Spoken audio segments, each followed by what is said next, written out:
সরকার ও জাতীয় ঐক্যমত্য কমিশন দেশে বর্তমান সংকট তৈরি করেছে বলে মন্তব্য করেছেন বিএনপি মহাসচিব মির্জা ফখরুল ইসলাম আলমগীর। তবে এই সংকট কেটে যাবে বলে আশাবাদী তিনি। রাজধানীতে গণসংহতি আন্দোলনের সম্মেলনে দেয়া বক্তব্যে তিনি এসব কথা বলেন। সম্মেলনে অন্যান্য রাজনৈতিক দলের বক্তারা বলেন, ঐক্যমত্য কমিশন জাতির সঙ্গে বিশ্বাসঘাতকতা করেছে, যা দেশকে বিপর্যয়ের দিকে নিয়ে যেতে পারে। মাহবুব সৈকতের রিপোর্টে বিস্তারিত।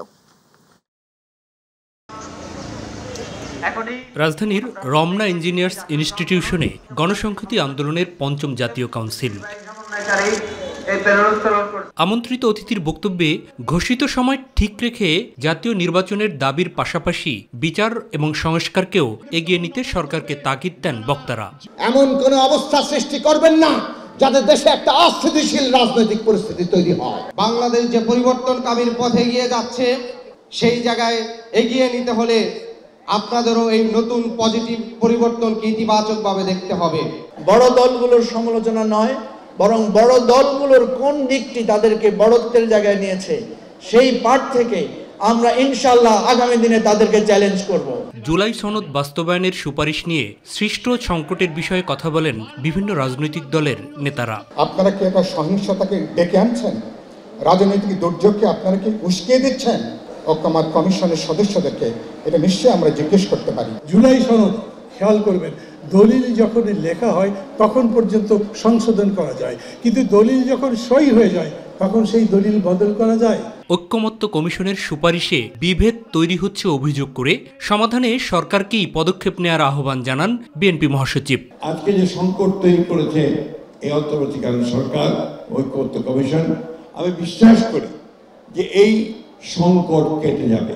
সরকারের কাছে আহ্বান থাকবেন, যা হওয়ার হয়ে গেছে আপনারা দয়া করে ওই সমস্যাগুলো সমাধান করে যাতে সবাই একসাথে আমরা নির্বাচনের দিকে যেতে পারি।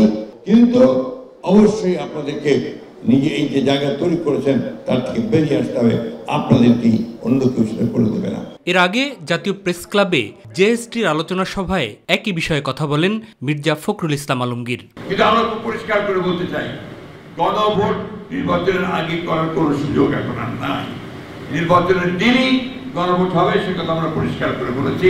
ঐক্যের উপর জোর দেন অন্য বক্তারা। শুধু রাজনৈতিক ফায়দা লাভের জন্য, মানুষকে বিভ্রান্ত করার জন্য, নিজেদের ধান্দাবাজির জন্য বলছে যে গণভোট জাতীয় নির্বাচনের আগে।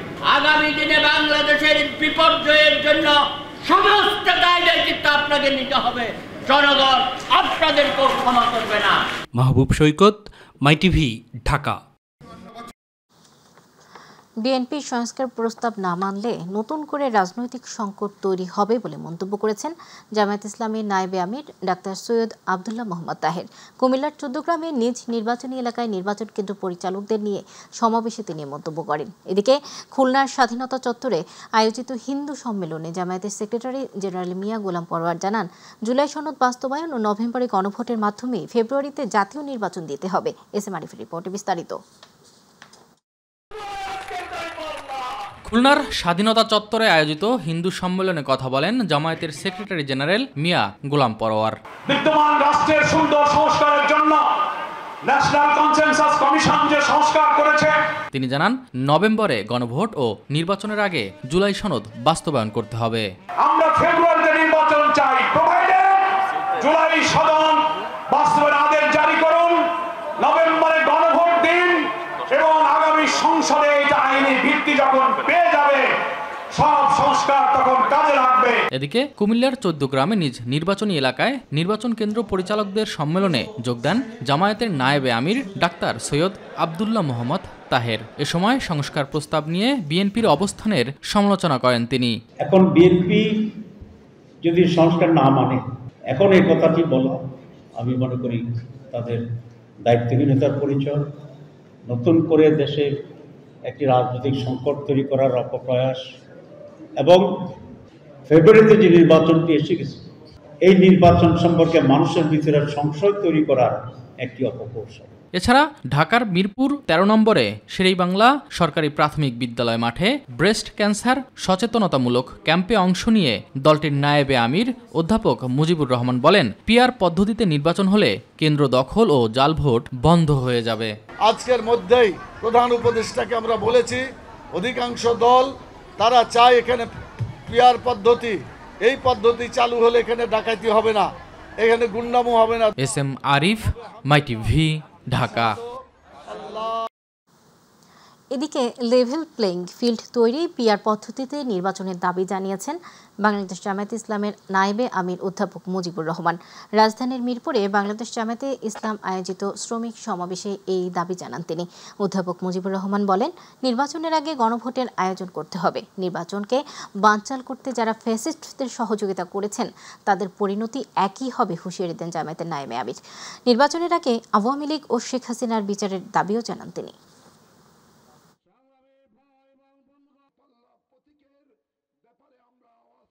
বাংলাদেশে আগে গণভোট হবে, এরপরে জাতীয় সংসদ নির্বাচন হবে।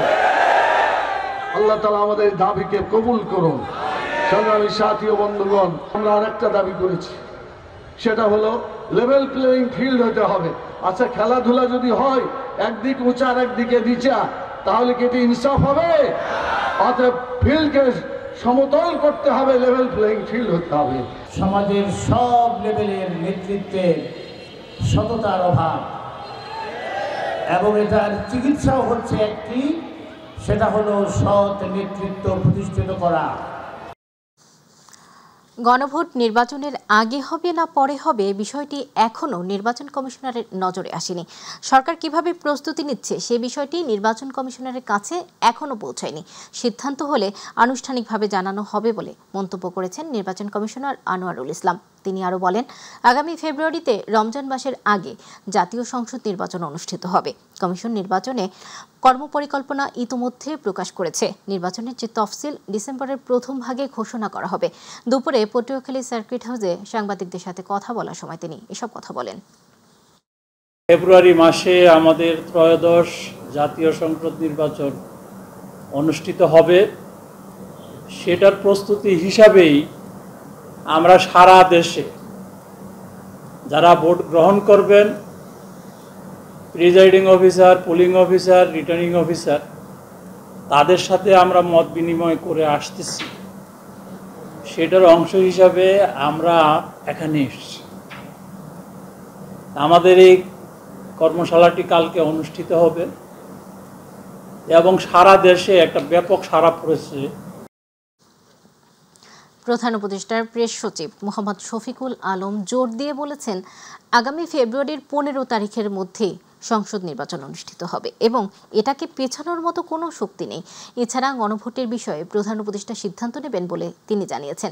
সকালে নোয়াখালী বিজ্ঞান ও প্রযুক্তি বিশ্ববিদ্যালয়ে জুলাই কন্যা ফাউন্ডেশন এর উদ্যোগে আয়োজিত মাইন্ড ব্রিজ ও নলেজ কম্পিটিশন 2025-এ প্রধান অতিথির বক্তব্যে তিনি এ ঘোষণা দেন। তিনি উল্লেখ করেন, যে কোনো সিদ্ধান্ত নেওয়া হোক না কেন জাতীয় নির্বাচন সময় মতোই হবে। প্রেস সচিব আরও বলেন, বিভিন্ন রাজনৈতিক দল তাদের মতের কথা বলেছেন। সরকার এটাকে হুমকি হিসেবে দেখছে না, যেটা সবচেয়ে উত্তম সেটাই প্রধান উপদেষ্টা করবেন। তারা তাদের অপিনিয়ন এক্সপ্রেস করছেন, আমরা তাদের অপিনিয়নগুলো শুনছি। এটা জাতির জন্য, পলিটিক্যাল পার্টির জন্য, সবার জন্য এবং আমাদের ডেমোক্রেসিতে উত্তরণের জন্য যেটা মঙ্গলজনক, যেটা সবচেয়ে উত্তম, সেই কাজটাই চিফ অ্যাডভাইজার করবেন। আপনারা ধৈর্য ধরে অপেক্ষা করুন। আদালতের নির্দেশে জয় বাংলা ব্রিগেড সম্পর্কিত রাষ্ট্রদ্রোহ মামলার প্রধান আসামি ও সাবেক প্রধানমন্ত্রী শেখ হাসিনা সহ 261 জন আসামিকে পলাতক দেখিয়ে পত্রিকায় বিজ্ঞপ্তি প্রকাশ করেছে পুলিশের অপরাধ তদন্ত বিভাগ সিআইডি। শুক্রবার সিআইডির বিশেষ পুলিশ সুপার জসিমউদ্দিন খানের সই করা এক বিজ্ঞপ্তিতে এ তথ্য জানানো হয়েছে। এতে বলা হয়েছে, ঢাকা মেট্রোপলিটন ম্যাজিস্ট্রেট আদালত বহুল আলোচিত জয় বাংলা ব্রিগেড সম্পর্কিত রাষ্ট্রদ্রোহ মামলার প্রধান আসামি সাবেক প্রধানমন্ত্রী শেখ হাসিনা সহ 261 জন আসামিকে পলাতক দেখিয়ে বহুল প্রচারিত দুটি জাতীয় দৈনিক পত্রিকায় বিজ্ঞপ্তি প্রকাশের জন্য আদেশ দেন। সেই আদেশের পরিপ্রেক্ষিতে শুক্রবার সিআইডি দুটি জাতীয় দৈনিক পত্রিকায় বিজ্ঞাপন প্রকাশ করে। রাজধানীতে ঝটিকা মিছিল থেকে কার্যক্রম নিষিদ্ধ ঘোষিত আওয়ামী লীগ ও এর সহযোগী সংগঠনের 46 জন নেতাকর্মীকে গ্রেপ্তার করেছে পুলিশ। এক সংবাদ সম্মেলনে এ তথ্য জানিয়েছেন ডিএমপির মিডিয়া অ্যান্ড পাবলিক রিলেশনস বিভাগের উপ পুলিশ কমিশনার মোহাম্মদ তালেবুর রহমান। গ্রেপ্তারকৃতরা ঢাকার বাইরে থেকে আর্থিক চুক্তিতে ঢাকায় এসে বিক্ষোভ করেছে বলে জানিয়েছেন তিনি। মিছিলের মদতদাতা এবং অর্থদাতাদের গ্রেপ্তারের চেষ্টা চলছে। এছাড়া গেল 1 বছরে প্রায় 3000 আওয়ামী লীগ এবং এর সহযোগী সংগঠনের নেতাকর্মী গ্রেপ্তার হয়েছে বলে জানিয়েছেন তিনি। নিষিদ্ধ ঘোষিত বিভিন্ন সংগঠন এবং কার্যক্রম নিষিদ্ধ সংগঠন তাদের যে অপতৎপরতা সেটা রোধ করার জন্য ঢাকা মহানগর পুলিশ সক্রিয় রয়েছে এবং তারই অংশ হিসেবে এই গ্রেফতারগুলো সংগঠিত হয়েছে এবং গ্রেফতারকৃতদের বিরুদ্ধে সংশ্লিষ্ট থানায় সন্ত্রাস বিরোধী আইনে নিয়মিত মামলা রুজু করা হয়েছে। যারা এখানে ইন্ধন দিচ্ছে, যারা তাদের সংগঠিত করছে, তারাও যে আমাদের নজরের মধ্যে নেই সেটা কিন্তু বলা যাবে না। আমাদের তৎপরতার কারণে এই গ্রেফতারগুলো করা সম্ভব হচ্ছে। মৃত্যুর 29 বছর পর দেশ জুড়ে আবারও আলোচনায় প্রয়াত চিত্রনায়ক সালমান শাহর রহস্যজনক মৃত্যু। গত 3 দশক সালমানের অস্বাভাবিক মৃত্যু আত্মহত্যা হিসেবে আলোচনায় থাকলেও সেটি এখন হত্যা মামলা হিসেবে আমলও নিয়েছেন আদালত। সম্প্রতি এই মামলায় জড়িত সন্দেহে সালমানের সাবেক স্ত্রী সামিরা, ডন ও আজিজ মোহাম্মদ ভাই সহ 11 জনকে আসামি করে মামলা হয় ঢাকা মহানগর 6ষ্ঠ অতিরিক্ত দায়রা জজ আদালতে।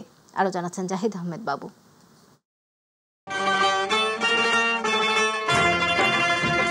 সালমান শাহ বাংলা চলচ্চিত্রের এক উজ্জ্বল নক্ষত্র। মৃত্যুর 29 বছর পরও যার জনপ্রিয়তা তুঙ্গে। আমার জন্য গড়েছি আমি মঞ্জিল ভালোবাসা। 1996 সালের 6 সেপ্টেম্বর এক রহস্যময় মৃত্যু হয় সালমান শাহর। কিন্তু 3 দশক ধরে সেই রহস্যের জালে কেবল একটি কথাই আটকে থাকে, তা হলো হত্যা নয়, আত্মহত্যা করেই মৃত্যু হয়েছে ক্ষণজন্ম নায়ক সালমান শাহর, যেটি 2020 সালে পিবিআই কর্তৃক চূড়ান্ত প্রতিবেদন দেওয়ার ফলে এটি একটি অপমৃত্যু মামলা হিসেবে পরিণত হয়। কিন্তু তৎকালীন পিবিআই প্রতিবেদন চ্যালেঞ্জ করে পুনরায় সালমানের রহস্যজনক মৃত্যু তদন্তে আদালতের দ্বারস্থ হন সালমানের মা নীরা চৌধুরী। সালমানকে মেরে ফেলা হয়েছে, সালমান শাহর হত্যার বিচার হবে। আমার ম্যাজিস্ট্রেট কি সাক্ষী হবে না? আমার ম্যাজিস্ট্রেটকে তো সাক্ষী ডাকা হয় নাই। পরে আদালতে উপস্থাপিত তথ্য উপাত্তের ভিত্তিতে পিবিআই এর প্রতিবেদনে বিভিন্ন জায়গায় ভুল ও অসঙ্গতি থাকায় আদালত এই মর্মে সিদ্ধান্ত নেন যে এটি একটি সুস্পষ্ট হত্যা মামলা।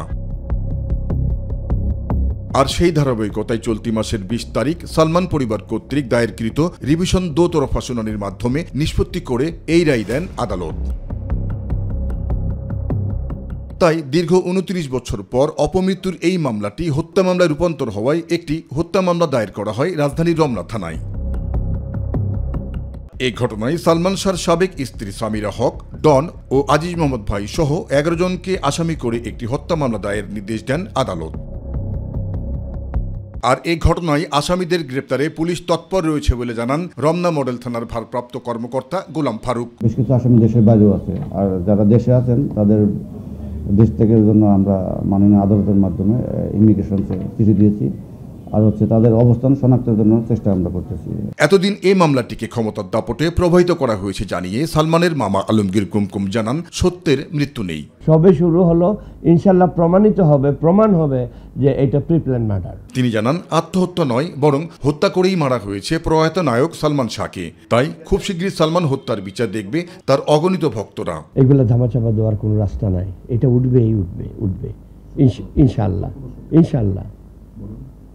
সালমান শাহর মা জীবিত আছেন, আমি আছি জীবিত, চালায় যাচ্ছি। যদি মারা যায় ইনশাল্লাহ সালমান শাহর যে ভক্তবৃন্দ আছে চালায় যাবে।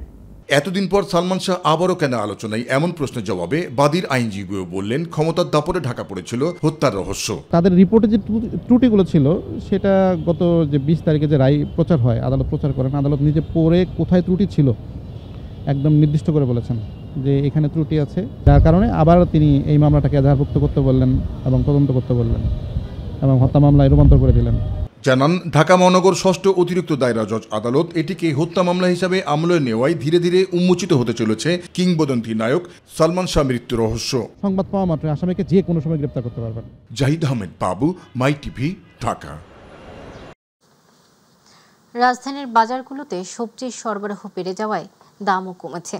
শিম, ফুলকপি ও বাঁধাকপি সহ বিভিন্ন সবজির সরবরাহ বেড়ে যাওয়ায় নিম্নমুখী হয়েছে দাম। এতে ক্রেতাদের মনে স্বস্তি ফিরেছে।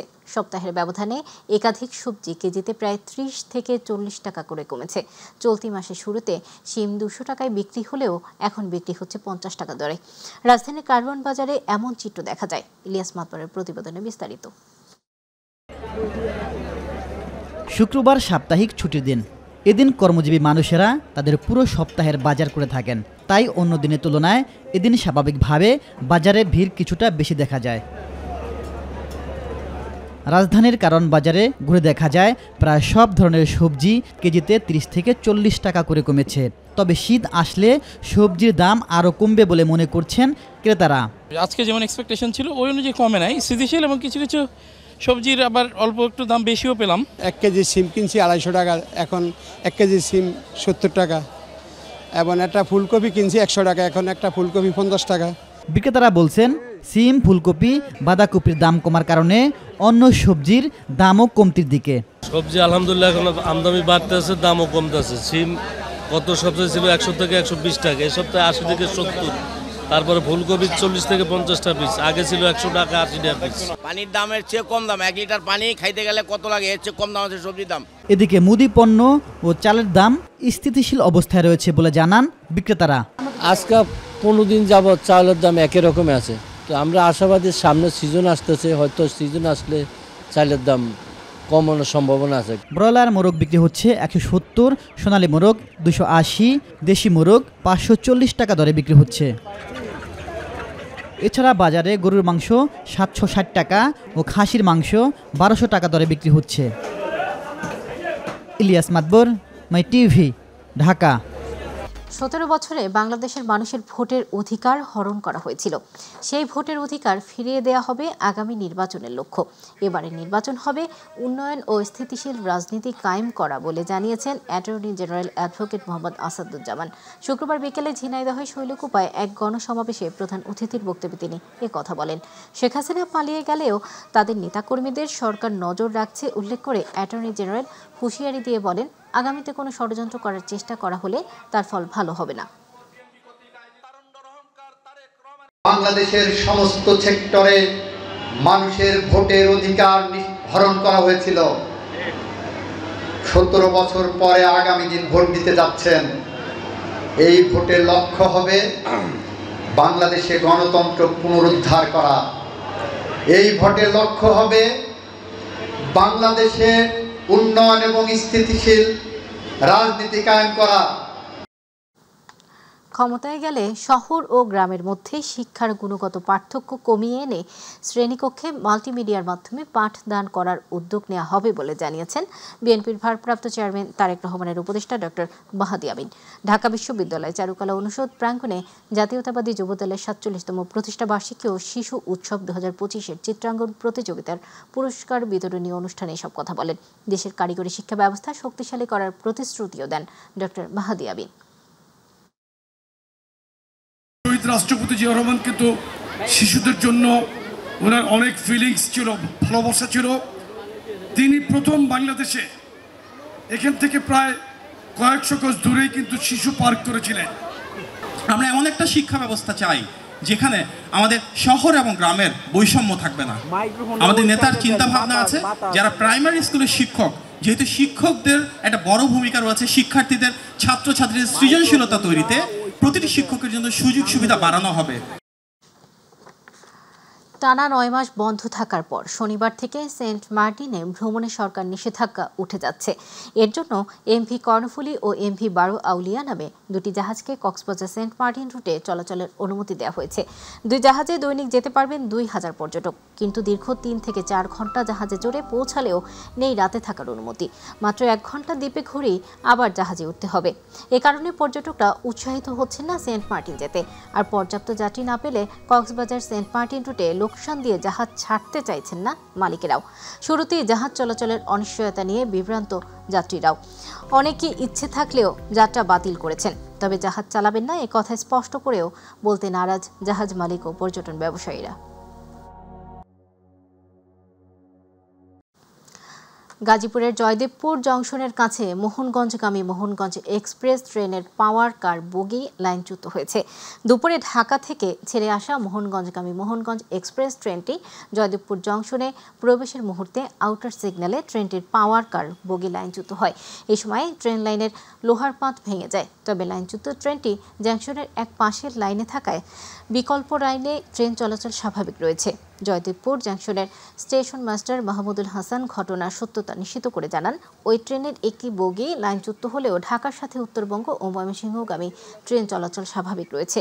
লাইনচ্যুত ট্রেনটি উদ্ধারে প্রকৌশল টিম কাজ শুরু করেছে বলেও জানান তিনি। উমরাহ ভিসার মেয়াদ 3 মাস থেকে কমিয়ে 1 মাস করেছে সৌদি সরকার। নতুন নীতি আগামী সপ্তাহ থেকে কার্যকর হবে। সৌদি আরবের হজ ও উমরাহ মন্ত্রণালয়ের উদ্ধৃতি দিয়ে শুক্রবার সংবাদ মাধ্যম আল আরাবিয়া এ তথ্য জানিয়েছে। তবে হজ যাত্রী সৌদি আরবে পৌঁছানোর পর সেখানে থাকার মেয়াদ আগের মতোই 3 মাস থাকবে, তাতে কোনো পরিবর্তন হবে না।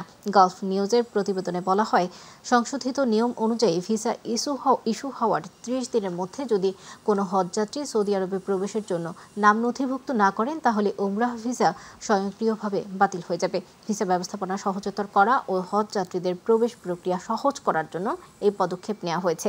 সৌদি মন্ত্রণালয় জানায়, ব্যক্তিগত ও পারিবারিক visit visa, tourist visa, transit visa, কাজের ভিসা সহ অন্যান্য ভিসাধারীরাও এখন থেকে উমরা পালন করতে পারবেন।